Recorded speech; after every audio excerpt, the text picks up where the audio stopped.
دوار طیء الذی ساروا فی البلاد، میں نے دل میں سوچا اے اللہ کے نبی ایسا کیسے ہو سکتا ہے ایک عورت اکیلے ملک کی شام سے سفر کرے، خانہ کعبہ آئے، طواف کرے اور پھر یہاں سے چلی جائے، ایسا کیسے ہو جائے گا؟ اس کو کوئی چھیڑے نہیں، اس کو کوئی ٹچ نہ کرے، اس کا مال کوئی غصب نہ کرے، اس کی عزت و آبرو محفوظ رہے۔ فَأَيْنَ دُعَارُ طَيْءٍ الَّذِي سَارُوا فِي الْبِلَادِ، یہ قبیلے بنو طے کے گنڈے کہاں چلے جائیں گے؟ یہ بنو طے کے آباش کہاں چلے جائیں گے؟ یہ چھچورے کہاں چلے جائیں گے؟ جنہوں نے پوری سرزمین پر فساد پھیلا کے رکھا ہے، جو لوٹیرے ہیں، جو کسی کو نہیں چھوڑتے، یہ کہاں چھپ جائیں گے؟ یہ کہاں چلے جائیں گے؟ حضرت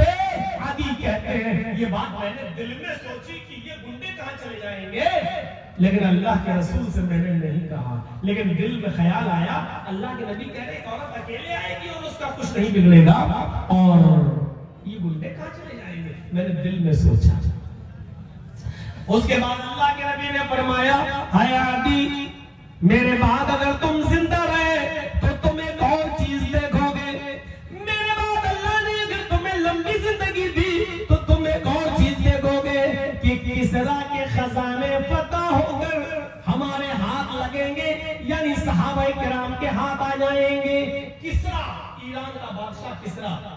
جو بہت طاقتور اور پاورفل آدمی تھا، جیسے آج کے زمانے میں امریکہ بہت پاورفل ہے اور جنگی لوگ اس سے کوئی بھی آنکھ ملانے کے لیے تیار نہیں ہوتا ہے، ایسے اس زمانے میں کسرا کا بڑا زور تھا، ایران کے بادشاہ کسرا کا کوئی مقابلہ نہیں کر پاتا تھا۔ تو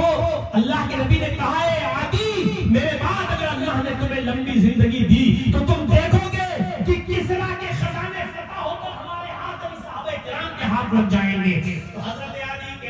میں نے کہا اے اللہ کے نبی، کون سی کسرا کی بات آپ کر رہے ہیں؟ کس کسرا کی بات آپ کر رہے ہیں؟ کسرا ابن ہرمز کی بات کر رہے ہیں آپ؟ اللہ کے نبی نے فرمایا ہاں، میں اسی کسرا ابن ہرمز کی بات کر رہا ہوں، اسی ایران کے بادشاہ کی بات کر رہا ہوں، اسی ایران کے بادشاہ کی بات۔ تو میں نے دل میں سوچا اللہ کے نبی اتنے بڑے پاورفل آدمی کے خزانے کی بات کر رہے ہیں، جس کا کوئی بات بیٹا نہیں کر پاتا، جس کا کوئی کچھ نہیں بگاڑ پاتا، جس کا کوئی کچھ نہیں کر پاتا، اس کے خزانے ہم معمولی اور ٹوٹی پھوٹی تلواروں سے لڑنے والے صحابہ کرام کے ہاتھ میں آ جائیں گے؟ ان کی تلواروں کا کوئی مقابلہ نہیں، ان کی ڈھالوں کا کوئی مقابلہ نہیں، ان کے تیر و کمانوں کا کوئی مقابلہ نہیں، اور ہماری ٹوٹی ہوئی تلواریں ان کے خزانے کو فتح کر لیں گے۔ آپ نے فرمایا اے عدی، میرے انتقال کے بعد اگر تمہیں اللہ نے لمبی زندگی دی تو تم تیسری چیز بھی دیکھو گے، اور وہ تیسری چیز یہ ہے کہ تم لوگوں کو دیکھو گے کہ کچھ لوگ اپنے ہاتھ میں اپنے گھروں سے اپنی مٹھی میں سونا اور چاندی لے کر نکلیں گے،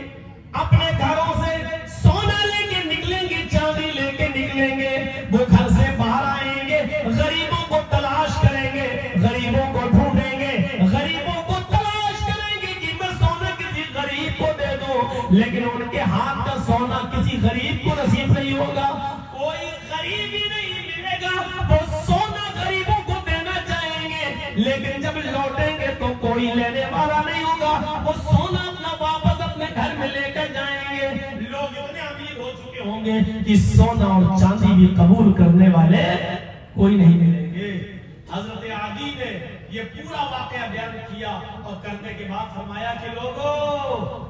آج اللہ کے رسول ہمارے درمیان نہیں ہے، اللہ کے نبی نے یہ 3 پیشین گوئیاں کی تھی، ان 3 پیشین گوئیوں میں 2 پیشین گوئیاں میں اپنی آنکھوں سے دیکھ چکا ہوں، 2 چیزیں میں نے دیکھ لی ہیں، 2 چیزیں میں دیکھ چکا ہوں، میں دیکھ رہا ہوں عرب کے اندر اتنا امن پیدا ہو گیا ہے، اتنی شانتی پیدا ہو چکی ہے کہ ایک عورت سیریا سے اکیلے آتی ہے، ایک عورت ملک شام سے اکیلے آتی ہے اور مکے میں داخل ہوتی ہے، خانہ کعبہ کا طواف کرتی ہے، صفا اور مروہ کی سعی کرتی ہے اور پھر ملک شام چلی جاتی ہے، اس کو